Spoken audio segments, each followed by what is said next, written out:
Friends, I think the bilateral trade between India and Canada at its current level do not have reflect the true potential of the commercial relationship.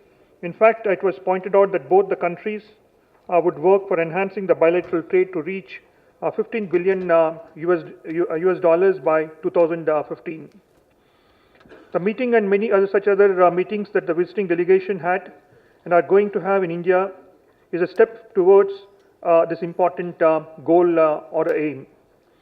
Bilateral trade during the calendar year 2011 and 2012 remained flat at 5.2 billion USD, while India exports to Canada in 2012 were up by 10.39%. Imports from Canada registered a decline of 12.77% over 2011. I think slower economic growth in both countries, decrease in Canadian exports of aircraft, potash, peas, and pulses to India contributed to flat growth in bilateral trade in 2012. India-US bilateral relations have developed into a global strategic partnership based on increasing convergence of interest on bilateral, regional, global issues. I'm happy to note that the bilateral cooperation is now broad-based and multi-sectoral, covering trade and investment, defense and security, education, science and technology, cyber security, high technology, civil nuclear energy, space technology and applications, clean energy, environment, agriculture and health. These are the few things which we are making it more fruitful between the two countries. In fact, one of the important reasons for the strong relationship between India and the United States is a people-to-people interaction which provide further vitality and strength to bilateral relationship. I'd like to mention that the major items of India's exports to Canada are textiles, organic chemicals, articles of iron and steel, diamonds and articles of jewelry, pharmaceutical products, petroleum products, electronic machinery and equipment, vegetables, saps and extracts, plastics, motor vehicle parts and seafood, etc. Major items of Canada's export to India are peas and pulses, helicopters and aeroplanes, paper, diamonds, coal, fertilizers, wood pulp, machinery and mechanical appliances, iron and steel, copper ores and concentrates, etc.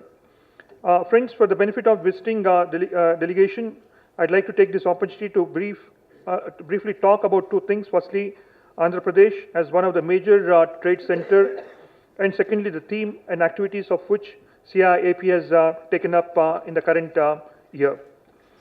Coming to my first agenda, Andhra Pradesh is a resourceful land of minerals, which includes coal, oil and gas, bauxite, limestone, gold, diamonds, and many more.